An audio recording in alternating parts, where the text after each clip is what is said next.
ici, c'est mon terrain de jeu ici. Ouais. Je suis né ici au pays du Mont Blanc et cette rivière, elle est née avec moi pratiquement. Ça fait bientôt 50 ans. Ça te sert pas trop non plus? Ça va?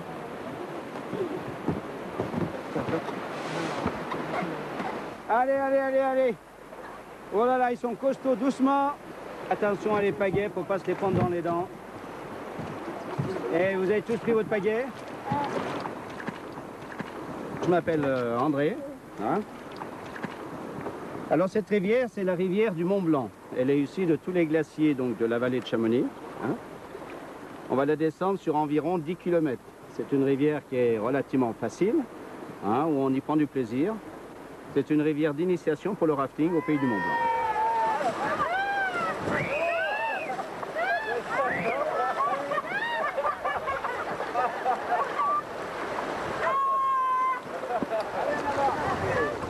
Et c'est parti. Allez, on y va. Allez, go. Allez, tout le monde en avant. Allez, Guina. Go, go, go, go. Allez, on est parti pour 1h30. Ah, vous rigolez beaucoup, ça fait, hein.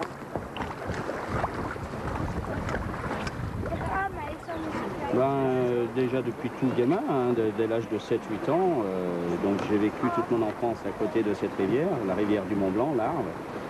Et j'étais passionné et attiré par l'eau par rapport à d'autres gens du pays qui étaient plus attirés par la montagne. Et moi, j'étais plus attiré par tout ce qui bouge, c'est-à-dire l'eau. Et cette passion, elle a grandi, et jusqu'au jour où j'ai réussi à m'offrir une combinaison en néoprène. Et j'ai commencé à barboter déjà dans ces rivières. Et c'est là que j'ai commencé à faire mon premier défi, Torrent du Mont Blanc à la nage, en 1982, où j'ai descendu sur Torrent, depuis la longue terminale du glacier d'Argentière jusqu'à Chamonix. C'était mon premier défi en 1982, Torrent du Mont Blanc à la nage.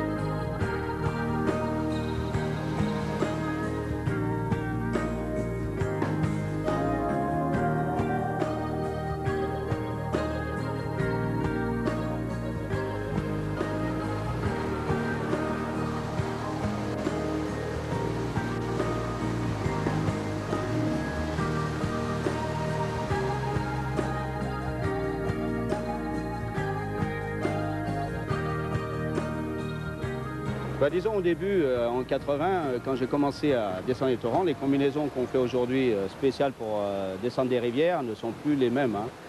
À l'époque, c'était une simple combinaison d'homme-grenouille qui faisait 7 mm, mais elle n'avait aucun renfort. Aucun renfort et bien sûr pas étanche. Alors c'est vrai que rester plus de 5 minutes dans une eau à 0 degré, c'est pas évident. C'est pour ça que j'étais obligé d'ailleurs de m'arrêter toutes les 5 minutes, de façon à récupérer un peu donc, des efforts en plus dans une eau glaciale, qui sont amplifiés par 10. Hein.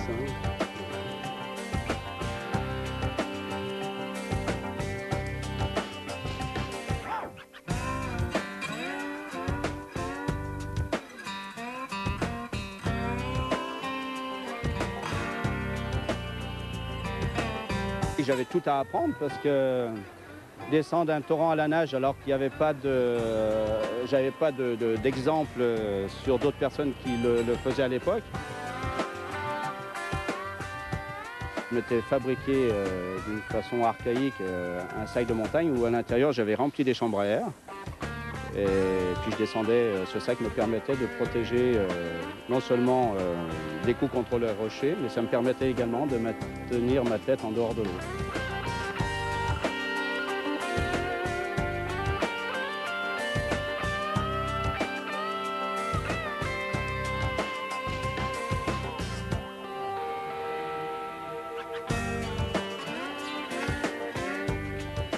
Pousse tout le monde en avant. Il y a une branche en travers là, c'est un peu dangereux. Voilà. Et bien sûr, quand je descendais, je vois par exemple dans toutes ces images qu'on peut voir dans ce film, quand je descendais des cascades de plusieurs mètres et tout. J'étais souvent inspiré par les rappels.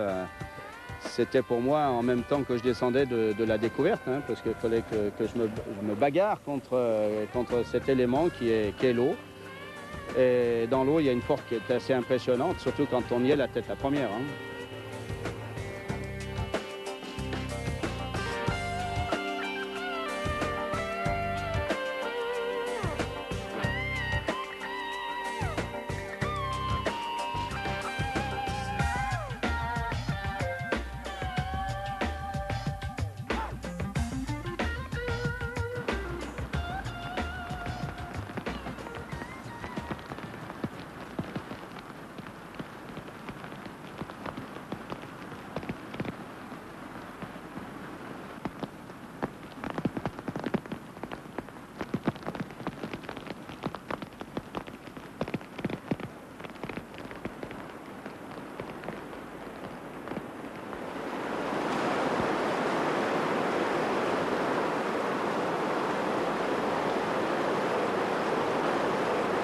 C'est vrai qu'au début, on me taxait de fou, de débile, de tous les noms, parce que voir un gars descendre des torrents à la nage, c'était pas commun, puisque j'étais le premier. Et puis maintenant, arriver à faire découvrir ma passion, soit à travers le rafting qu'on va découvrir aujourd'hui, soit à travers l'hydrospeed, la nage en eau vive. On descend plusieurs milliers de personnes aujourd'hui, alors qu'avant, on me taxait de tous les noms. Et puis maintenant, cette passion, ben, je la fais partager.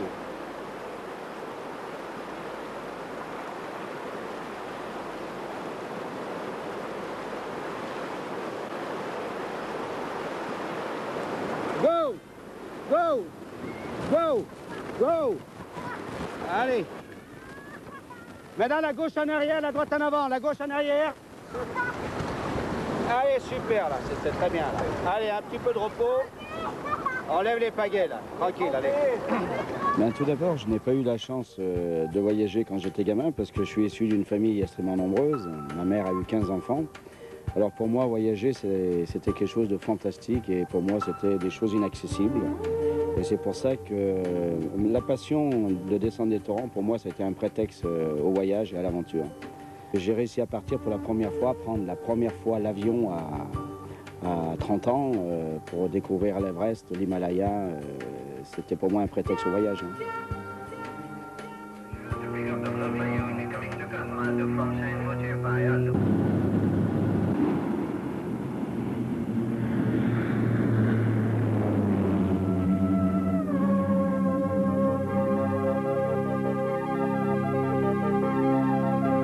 Début octobre 1982, de Chamboche, 3800 mètres, notre équipe remonte à pied les torrents d'Utchkozy, Imjakola, Kumbukola, jusqu'au lac Gorakchep, proche du camp de base de l'Everest. Au retour, c'est à la nage qu'André Perrault compte redescendre les parties praticables de ces torrents himalayens sur une dénivelée de 1820 mètres.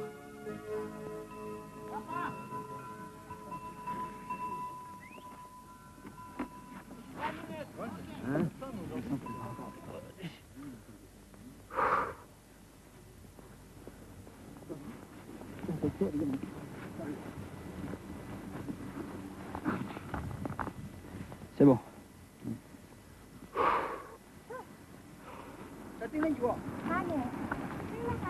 Pour s'acclimater à l'altitude, André a prévu un entraînement de natation au lac Gorakchep à 5160 mètres. À cette altitude, l'air contient environ 2 fois moins d'oxygène qu'au niveau de la mer.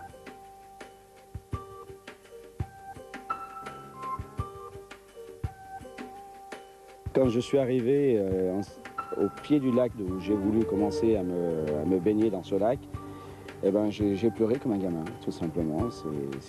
J'ai fondu en larmes et pour moi, c'était le moment crucial pour moi, après tant de mois, tant de semaines, pour pouvoir réaliser ce défi, pour pouvoir partir, pour pouvoir y arriver. Eh ben, on craque comme un gamin, tout simplement.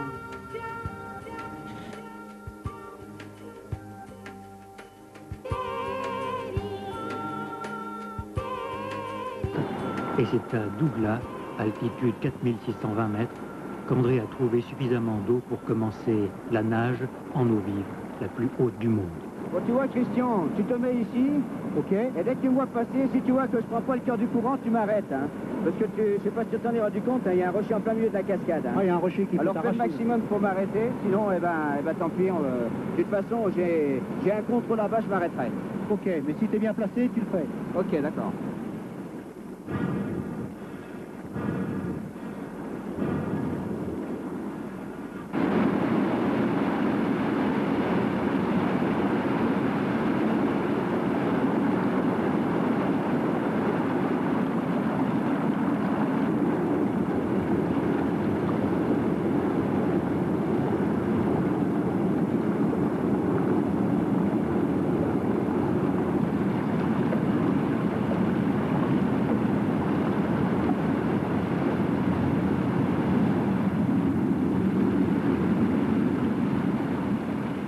Jusqu'à maintenant, aller dans l'Himalaya, c'était pour gravir un sommet.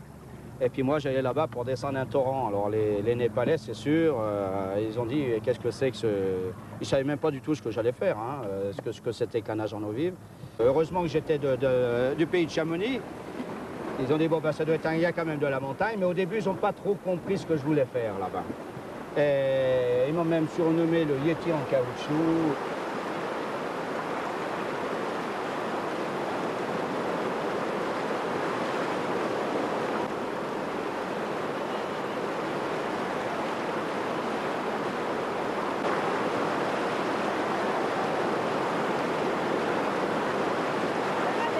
J'ai chopé une bronchite au premier jour de nage. J'ai eu très froid et pendant 2 jours, je suis resté bloqué au lit avec plus de 40 de fièvre d'ailleurs. Et le médecin qui nous accompagnait m'avait même interdit de reprendre mon aventure. Mais comme je suis une tête de l'art, je suis un savoyard, je suis reparti quand même dans mon défi.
L'eau était très très froide puisqu'elle était en dessous de zéro.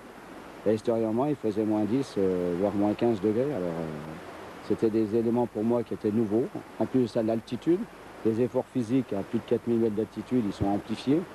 Il y a un manque d'oxygène également. D'ailleurs, tous ceux qui ont fait de la montagne, c'est vrai qu'à partir de 4000 mètres, et là, on monte beaucoup plus doucement. Moi, je descendais et les efforts étaient encore plus importants parce qu'il fallait que je me batte contre le courant. Hein. C'était beaucoup plus dur pour moi de descendre parce qu'en montant, on arrive à contrôler un petit peu sa montée. On peut s'arrêter de temps en temps et tout, tandis que quand on est dans un rapide, quand on est dans un courant, ben là, il faut y aller. Il y a le courant qui pousse derrière et puis on ne peut pas souvent s'arrêter où on l'espère. Il y a des fois, on pense s'arrêter à tel endroit et puis on s'arrête à 15-20 mètres plus loin. Et ces 15-20 mètres ont souvent une très grosse importance au niveau de l'effort physique à plus de 4000 mètres d'altitude.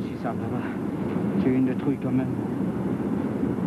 Ça n'est plus compliqué pour l'instant. Allez, let's go. Soleil. Tiens, j'ai les doigts gelés, tu me quittes mon gant, s'il te plaît.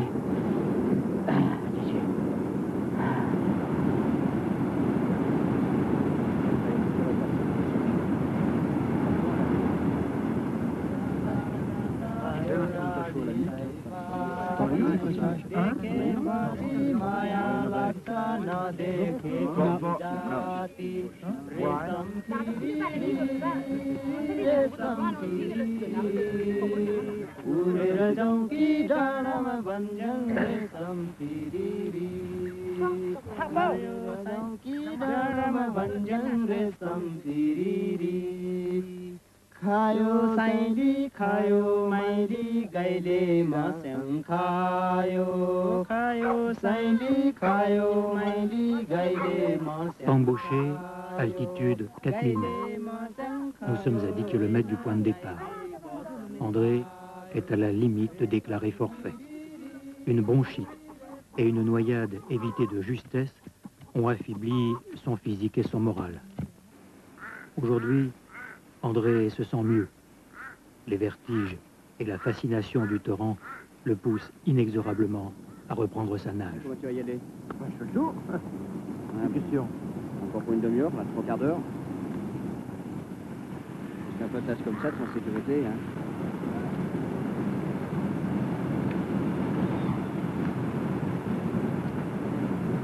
Sous les regards des enfants, au bord de l'eau, André enfile sa combinaison de plongée en ajoutant une carapace de motocross et un casque de hockeyeur.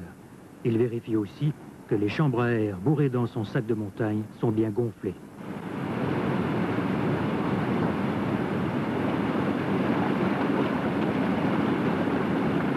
D'abord, je vais repérer chaque crochet parce qu'il y en a quand même pas mal. Hein. Et ça dégringole là. Ah, c'est sûr que c'est un gros morceau. Hein. Bon, ben, je crois que je vais prendre en plein centre. Si je passe en plein centre, ça doit passer. Hein. Dans le creux, là. Il y a quelques plein du passage. Si j'arrive dans la cascade là, je m'ouvre le ventre.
Paire de flammes pompières hein, dans la descente, par exemple. Il en reste qu'une. Ça, c'est souvent qui brasse, hein, ça déshabille en même temps. Hein. Ah, il y en a pas qui font. Enfin, c'est terminé, bien content. Hein. Bravo, Dédé. Ça, c'est une belle victoire. Hein. Ben, bravo. L'Everest, ça reste quand même le côté très impressionnant de tous les défis que j'ai faits. Il y en a un autre aussi qui m'a beaucoup marqué, c'est à 4200 mètres d'altitude, quand j'ai descendu le fleuve sacré, le Gange, au pied du glacier de Kumuk, au-dessus de Gangotri. C'était assez impressionnant parce que j'étais aussi à plus de 4000 mètres d'altitude, et là je descendais à travers la glace.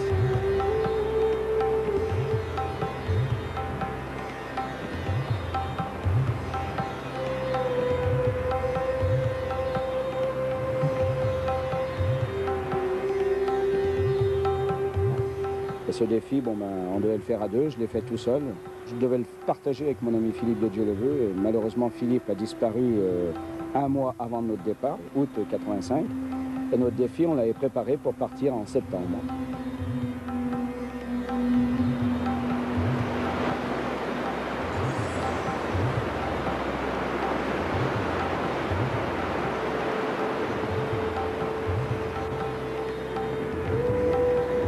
Premiers pèlerins en route vers les sources et première pause.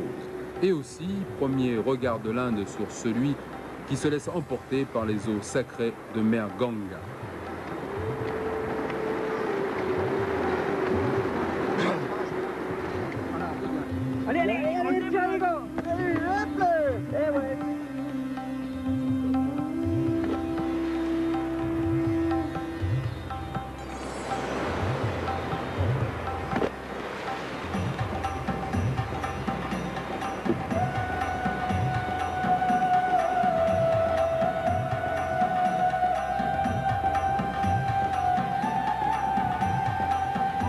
Saint-Philippe, ce qu'on craignait le plus, c'était la réaction de ces gens qui venaient ici se purifier dans cette rivière, alors que nous, on allait pour faire un documentaire, un film à la nage dans ce fleuve sacré.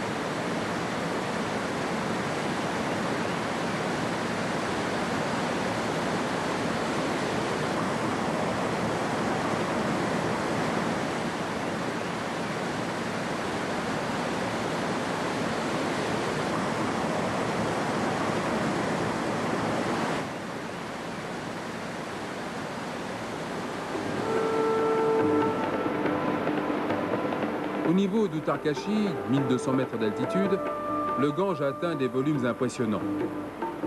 Les risques ne sont plus les mêmes. Ce ne sont plus les rochers que l'on craint, mais les tourbillons et les remous appelés aussi marmites. L'eau possède une puissance que l'homme, même au bout de ses limites, a parfois du mal à dompter.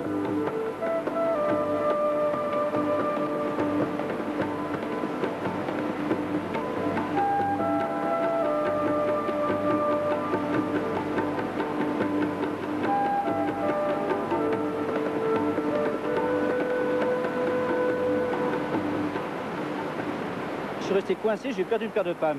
J'ai pris un coup sur la hanche sur le côté, je leur fais pas de fois le passage. Et la cascade sur la droite? Parce qu'au début, tu devais partir au-dessus de la cascade. Oui, mais écoute, depuis le haut, ça donne toujours une impression que ça passe. Et c'est quand on est dessus qu'on voit qu'il y a des marmites, des trucs comme ça. Tu sais, la nage en eau vive, hein, c'est un sport qui est tout nouveau, hein, il y a plein de choses à apprendre. Ça m'a tout arraché, le sac, la palme, tout. Je suis sorti, le sac il était devant moi comme ça. J'ai pris la pétoche, qu'est-ce que tu veux, la trouille, ça s'explique pas. Hein. C'est bien gentil, mais...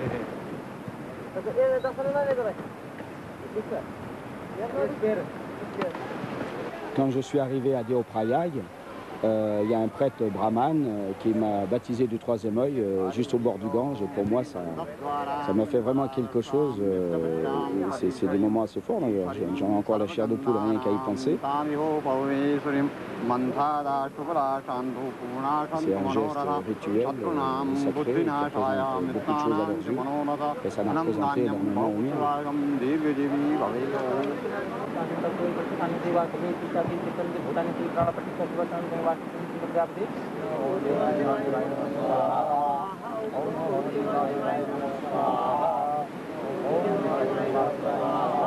Toute cette descente de ce fleuve sacré, j'avais l'impression que mes pieds se collaient à la roche, comme si une force venant de l'au-delà me donnait un coup de main, m'aidait à travers cette descente rivière. J'avais l'impression d'être pas seul dans cette rivière. C'est pour ça, et encore aujourd'hui, je me dis, à chaque fois que je descends une rivière, j'ai quelqu'un avec moi en plus dans l'eau qui me protège. Je pense que c'est la déesse Ganga.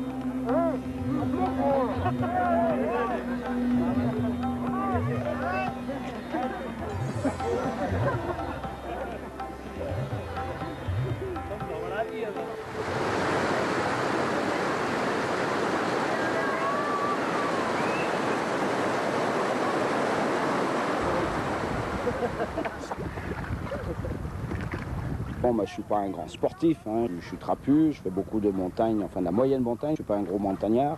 Je fais beaucoup de ski, mais je ne suis pas un sportif de haut niveau, hein. Disons que je me bagarre. J'ai la chance d'avoir un terrain de jeu ici au pays du Mont-Blanc qui me permet d'apprendre et puis de persévérer dans tout ce que j'entreprends.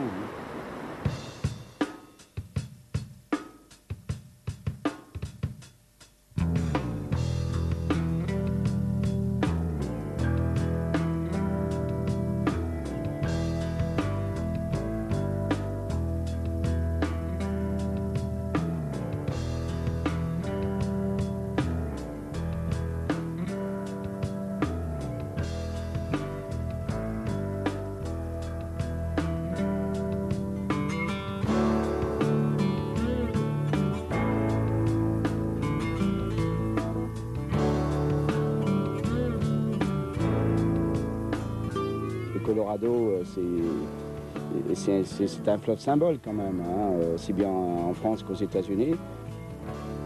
Ce qui est peut-être plus un rêve d'enfance, en définitive, c'était de partir aux États-Unis. Alors pour moi, c'était toujours le prétexte au voyage, c'est-à-dire d'arriver à partir aux États-Unis, d'avoir un billet d'avion, d'arriver à Denver, d'aller à Las Vegas, tout en descendant le Colorado, les 24 rapides du Cataract Canyon. C'était un rêve d'enfance.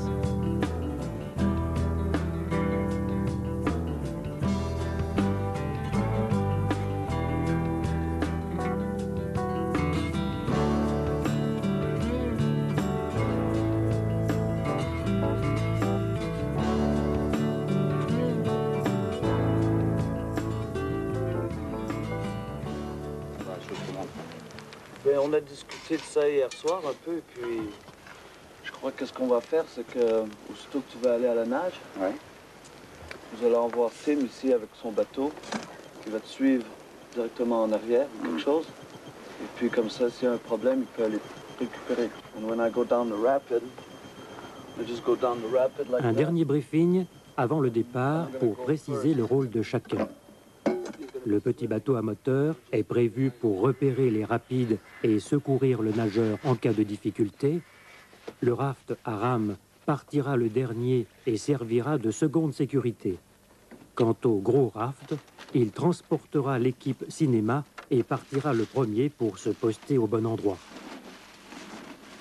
Quand je suis arrivé sur le Gange et quand j'en suis reparti, je me suis empressé de rapporter une gourde de l'eau sacrée du Gange que j'ai pris au moment de ma descente et que j'ai déversé un an après dans mon défi du Colorado.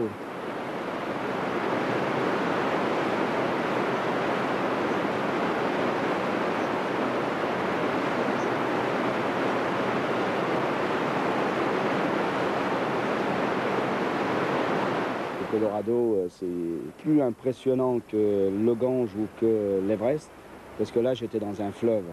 Et c'était pas 20-30 mètres cubes seconde qui descendait, c'était 2000 mètres cubes seconde. C'est vraiment impressionnant, parce que la couleur déjà de ce fleuve, cette couleur marron, chocolat et tout, c'était un côté que je découvrais, qui était nouveau pour moi, parce que jamais j'avais nagé dans autant de débit. Et d'être également dans ce Grand Canyon pendant 3-4 jours sans en sortir, c'était aussi le côté de l'aventure, le côté bivouac, tout ça que je recherchais.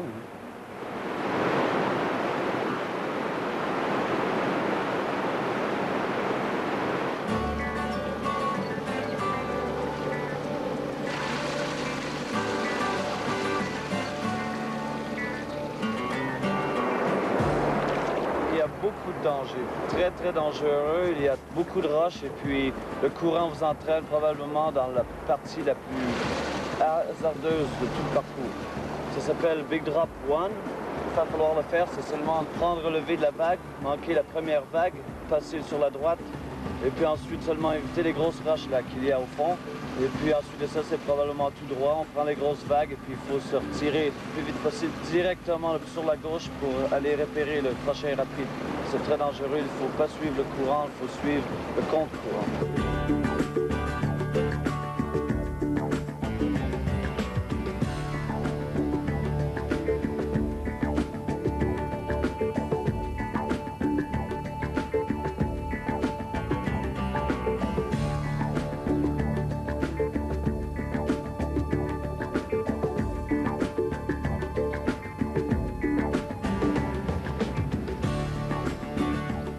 Ah là, j'étais vraiment un fétu de paille au milieu d'un océan, hein, c'est le cas de le dire.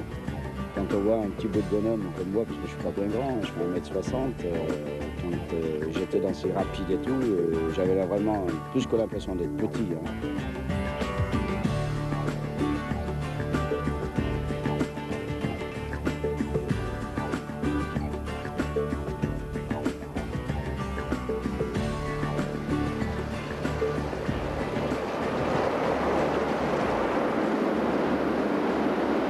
La reconnaissance des rapides est une nécessité vitale. Il faut repérer les infranchissables pour pouvoir les éviter. Un infranchissable, c'est un piège d'eau qui peut être mortel.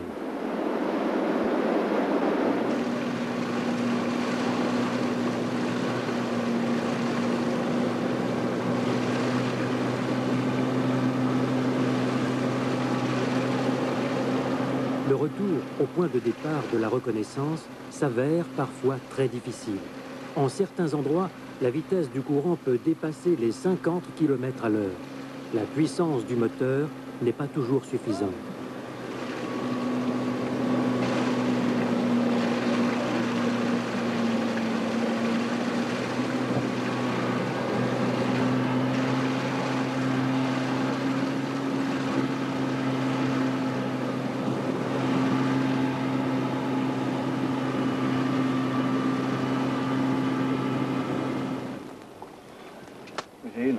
Ouais, tu peux demander à Bob, là, pour demain, si on, combien de kilomètres on fait, là, en fonction exactement. Bob, André would like to know Les journées sont longues. L'installation du bivouac le soir, son rangement le matin, les repérages dans la journée, la coordination entre les différents bateaux, tout cela prend du temps. Néanmoins, l'expédition progresse de 40 à 50 km par jour.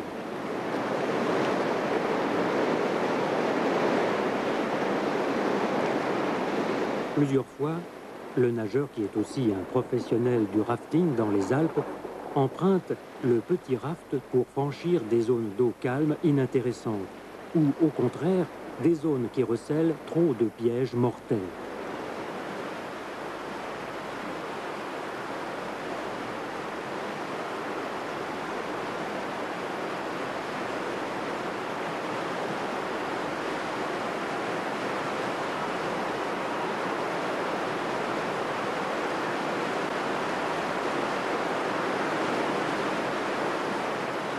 Je pensais beaucoup aussi à la mort.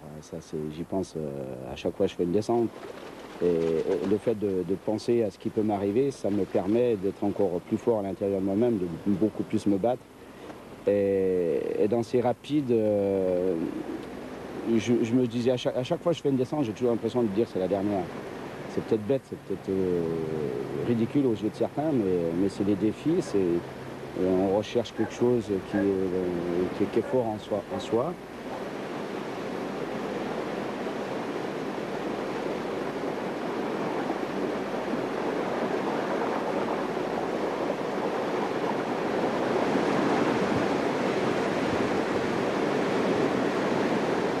Est-ce l'eau du Gange ou simplement l'expérience de la nage en eau vive qui a protégé l'équipe au cours de ces 150 km de fleuve? Pour André, la réponse ne fait aucun doute, ce sont les deux.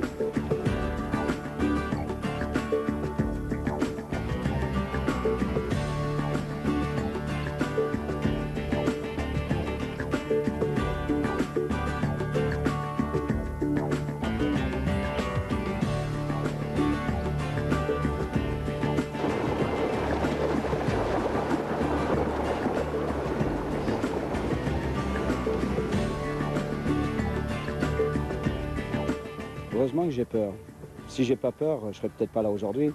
C'est la peur qui me permet d'être beaucoup plus vigilant, beaucoup plus intentionné au rapide, au passage que je dois faire. Si je n'ai pas peur, je crois pas que je serais là aujourd'hui. Parce que la folie, c'est quand on a tout perdu sauf la raison. Alors la peur, c'est en quelque sorte un peu de folie. Mais j'ai gardé la raison et c'est pour ça que je suis encore vivant aujourd'hui.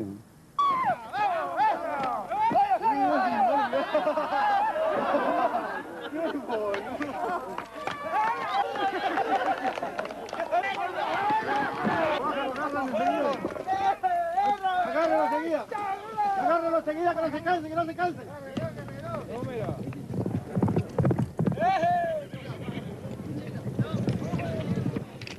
Muy bien, Emilio.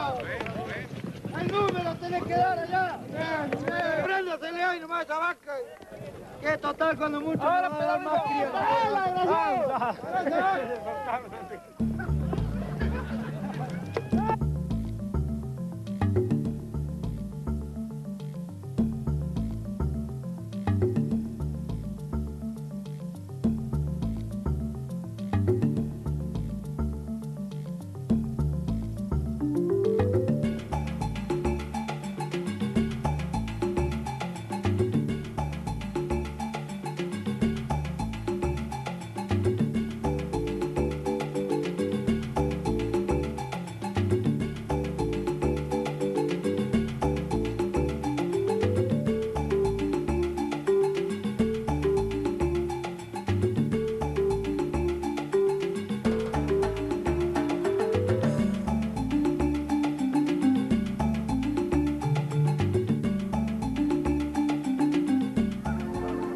Nous sommes en Argentine, au pied de la cordillère des Andes, à 80 km de Bariloche.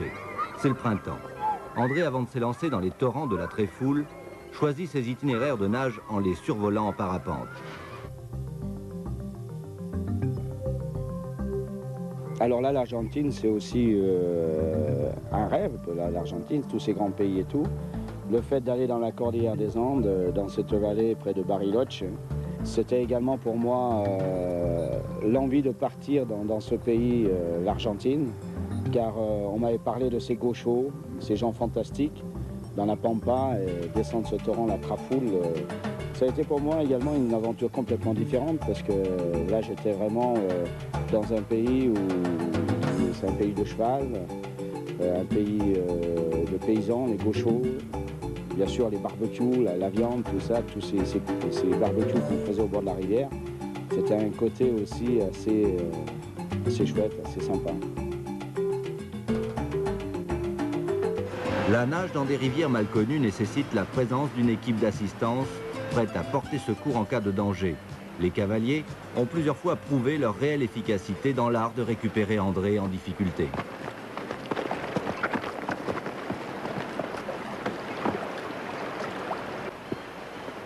Des points de rencontre prévus à l'avance sont organisés avec les gauchos qui préparent les repas.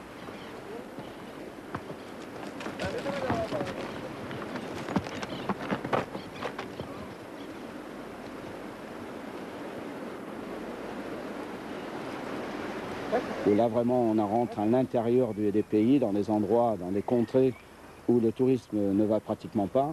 Là, on rencontre des gens très simples, très purs, des gens qui méritent peut-être un peu plus de ce qu'ils ont. Ils en ont peut-être assez, ça leur suffit peut-être.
L'ivresse de la nage ne fait pas oublier à André qu'une marge d'incertitude et d'imprévu persiste malgré les repérages précis. Il sait que dans le torrent, l'eau est à la fois son allié et son adversaire. Le nageur se joue des courants pour se diriger et éviter les obstacles. Mais attention à l'erreur d'appréciation, car elle transforme l'eau en une ennemie implacable qui projette le nageur infortuné tel un fétu de paille contre les rochers.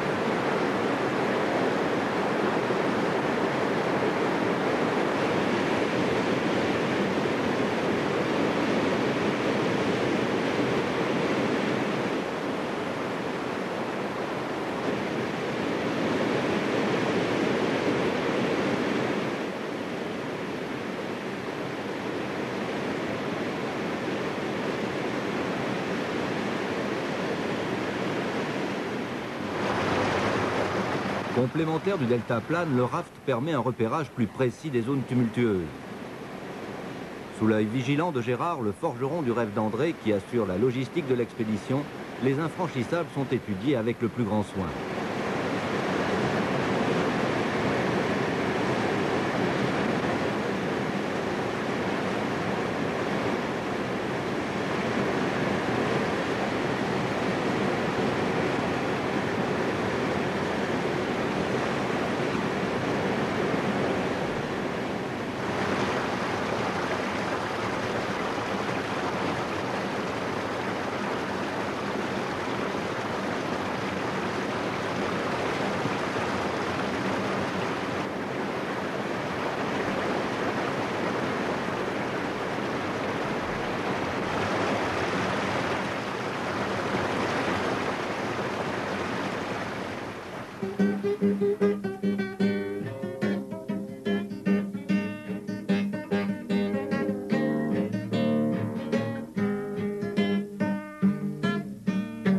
La passion d'André a conquis Claudia. La voici prête à découvrir ce sport inconnu dans cette partie du monde.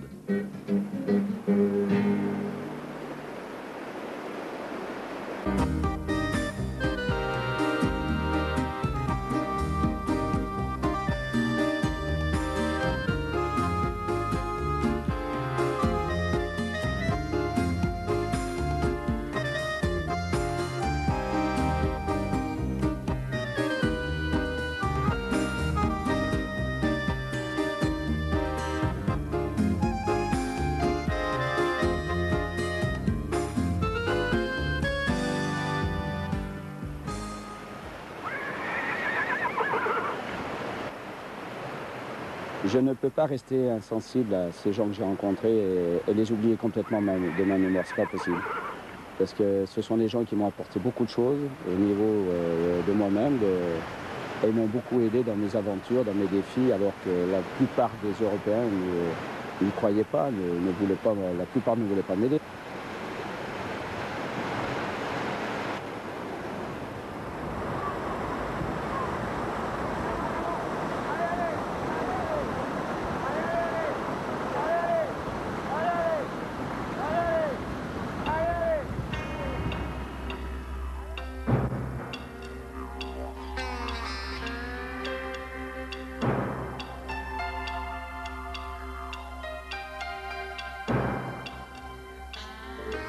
Une fois de plus, André Perrault avait décidé de quitter le pays du Mont Blanc pour aller braver les eaux les plus extrêmes. Ce pionnier de la nage en eau vive prenait en novembre 90 la direction des Annapurna. Objectif, la descente de la rivière Marciandiccola qui prend sa source à plus de 5000 mètres d'altitude. L'aventure reprend ses droits, destination le lac Tiliccio, avec comme principale difficulté le franchissement du col Mezzoconto. Il faudra 12 heures de marche à l'équipe pour rallier le plan d'eau.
Les Annapurna, c'est encore quelque chose qui pour moi m'a énormément marqué, c'est le cas de le dire, parce que là, ça ne s'est pas passé comme je voulais.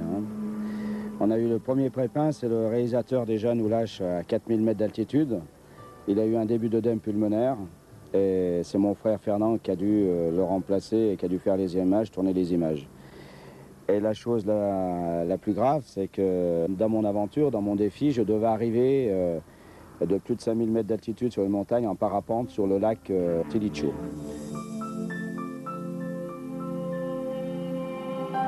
Et ça s'est très mal passé puisque là j'ai eu un accident de parapente. Je suis très mal arrivé dans les cailloux au bord du lac. Et là ça s'est terminé par une fracture du cuboïde et 3 entorses. Et là l'aventure a complètement chaviré. Pour moi, tout basculait, tout tombait.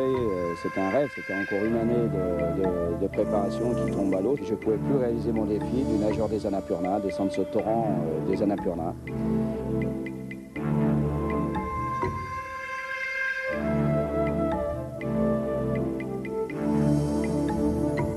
Alors l'aventure a complètement basculé et c'est là qu'on a pris la décision de filmer mon sauvetage dans les Annapurna.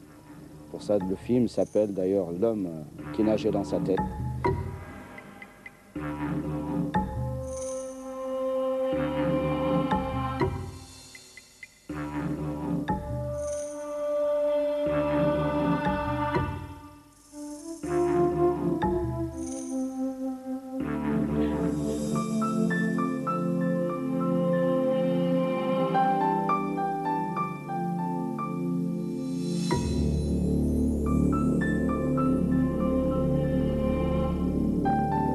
été un moment très fort dans ma vie parce que avoir sa vie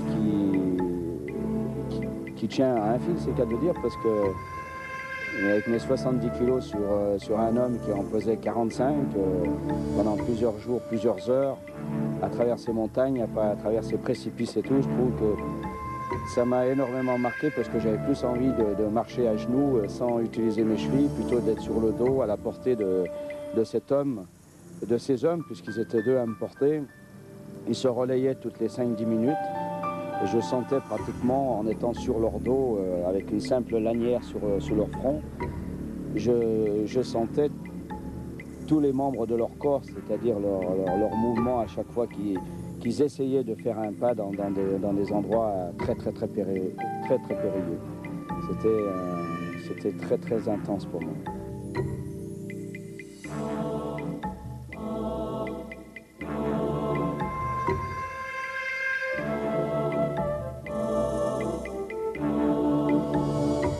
Ce sont des gens, sans eux, l'aventure dans l'Himalaya n'existerait certainement pas. La plupart du temps, c'est ces hommes qui emmènent la plupart du matériel le plus haut possible, le plus loin. Et souvent, ces hommes sont plus ou moins bien équipés.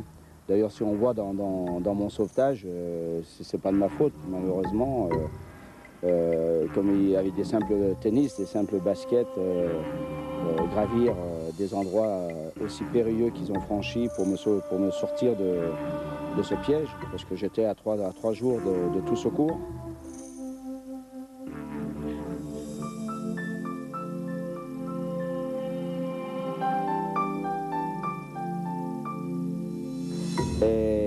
Et après plusieurs jours, je me suis dit, pour en finir, ce qui m'est arrivé, ça devait arriver, c'est clair. Et cet accident qui était un accident grave à cette altitude, mais j'aurais peut-être pu avoir autre chose de peut-être plus important dans la rivière. Et le fait de basculer mon aventure sur mon sauvetage, ça m'a permis de découvrir autre chose au niveau aventure de ce que j'avais l'habitude de faire, c'est-à-dire descendre un torrent. Là, j'ai découvert autre chose, j'ai découvert des gens fantastiques et un respect encore plus profond pour ces gens du Népal.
Je leur dois vraiment quelque chose de fantastique à ces hommes. Ils m'ont sorti des Annapurna.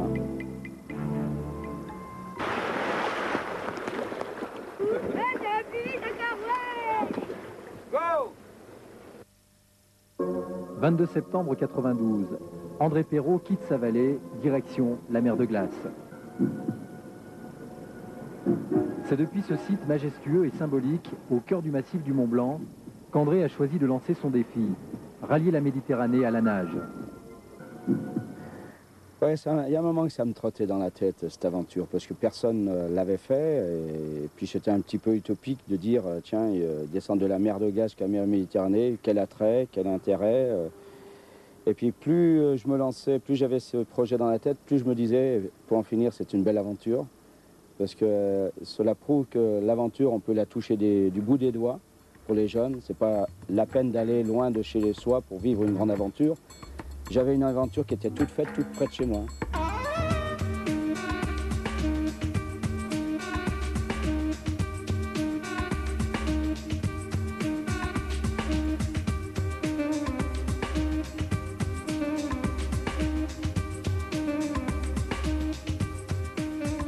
Un des risques les plus importants que j'ai pris, c'est dans la mer de glace, dans cette boulotte, parce que c'est un toboggan. En plus de la glisse, il y avait en plus de ça la glace qui était très coupante, très dangereuse. Il fallait que je sois vraiment très vigilant. Mais ici, la montagne conserve ses droits. Aidé par Fabrice, son fils aîné, André devra sortir un instant de son couloir de fortune pour éviter d'être précipité sous le glacier par les eaux du torrent. La mer de glace n'aurait fait qu'une bouchée de notre nageur.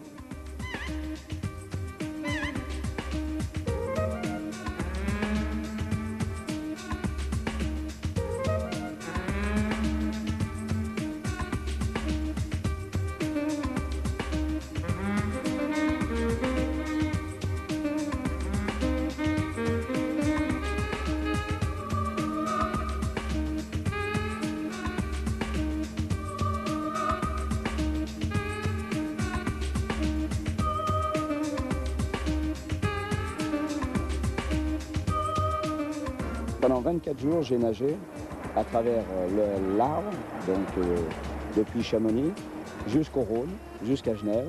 Et après du Rhône, j'ai atteint le port Saint-Louis, à savoir 24 jours de défi à raison de 6 à 7 heures de nage par jour.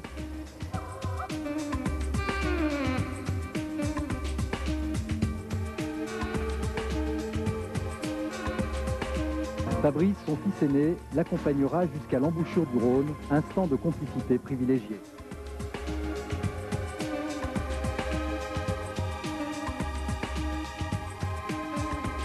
Je suis content de l'avoir fait aujourd'hui parce qu'à chaque fois que je descends au bord du Rhône dans le Midi ou je traverse le Rhône en allant sur Lyon et tout, je me dis je l'ai fait. Allez, on y va les gars, allez go! Allez! Allez, allez! Allez, allez! Allez, go!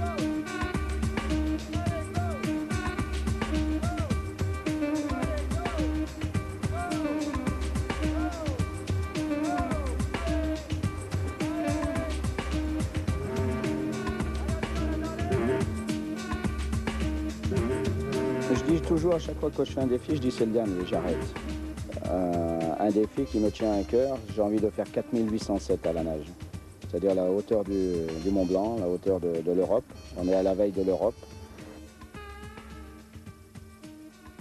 Et je crois que l'aventure existe encore, même au-delà de 50 ans. Et je vais tenter de descendre ce torrent le plus haut du monde, partir beaucoup plus haut, toujours dans l'Everest, refaire ce même torrent.